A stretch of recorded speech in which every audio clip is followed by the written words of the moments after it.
எங்க மாதிரி ஏழை குழந்தைகளோட சரணாலயம். அரசு பள்ளிகள்ல யார் யார் படிக்கிறான்னு நினைக்கிறீங்க? ஏழை எளிய குழந்தைங்க, நகர்ப்புறத்துல சேரிகள் என்று சொல்லப்படுற ஒடுக்கப்பட்ட பகுதிகளில் உள்ள குழந்தைங்க, எல்லா சமுதாயத்திலையும் எல்லா சாதியிலையும் உள்ள ஏழை குழந்தைங்க, இவங்க எல்லாரும் தான் படிக்கிறாங்க.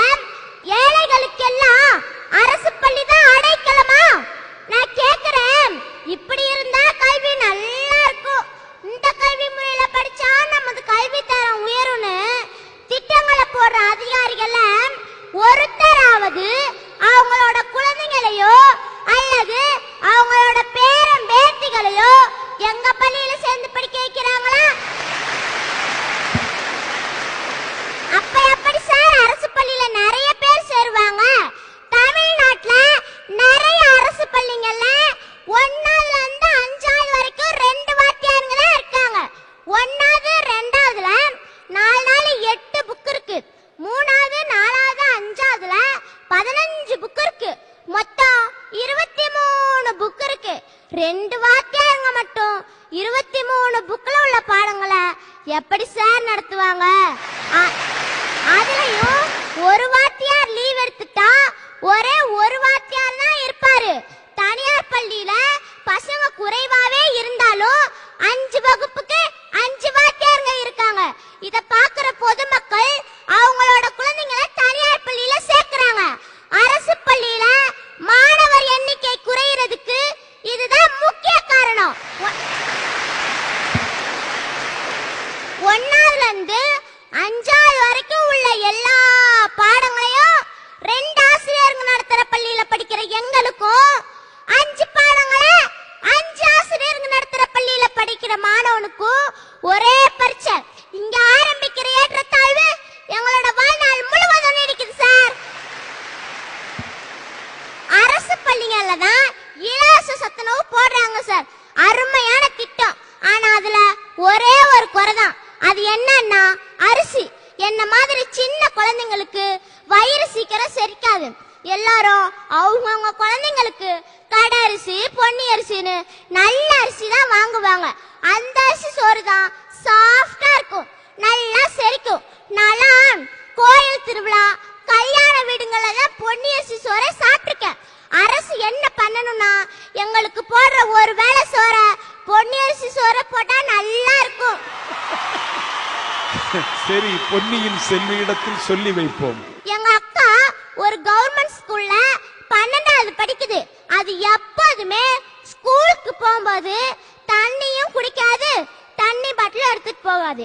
நான் ஏன்க்கா நீ காலையில தண்ணியும் குடிக்க மாட்டேங்கிற, தண்ணி பாட்டிலும் எடுத்துட்டு போக மாட்டேங்கிறன்னு கேட்டேன். அதுக்கு எங்க அக்கா, நான் மட்டும் இல்ல எங்க ஸ்கூல்ல படிக்கிற நிறைய பிள்ளைங்க இந்த மாதிரி தான் வராங்க. ஏன்னா எனக்கு ஸ்கூல்ல போய் 1 பாத்ரூம்ல வந்தா எங்க ஸ்கூல்ல உள்ள பாத்ரூம்க்கு போகவே முடியாது. அப்படியே போனாலும் சாப்பிட முடியாது.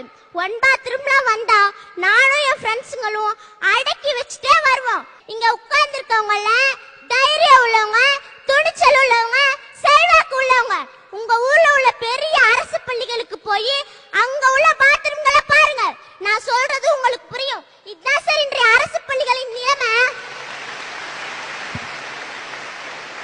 அதுவும் இந்த கவர்மெண்ட்ல வேலை செய்யற வாத்தியாருங்களே அவங்களோட குழந்தைங்களை கவர்மெண்ட் ஸ்கூல்ல சேர்க்கறது இல்ல. வாத்தியாருங்க மட்டும் இல்ல, கவர்மெண்ட்ல வேலை செய்யற கலெக்டருங்க, அமைச்சருங்க யாருமே அவங்களோட குழந்தைங்களை கவர்மெண்ட் ஸ்கூல்ல சேர்க்கறது இல்ல. வேலை மட்டும் கவர்மெண்ட் வேலை வேணும், ஆனா அவங்க குழந்தைங்களை பிரைவேட் ஸ்கூல்ல படிக்கணும். இது என்ன சார் நியாயம்? கவர்மெண்ட் ஸ்கூல்ல வேலை செய்யற எல்லாருமே அவங்களோட குழந்தைங்களையும் கவர்மெண்ட் ஸ்கூல்ல தான் சேர்க்கணும்னு சட்டம் போடணும் சார். அப்பதான் அரசு பள்ளிகளோட தரம் உயரும்.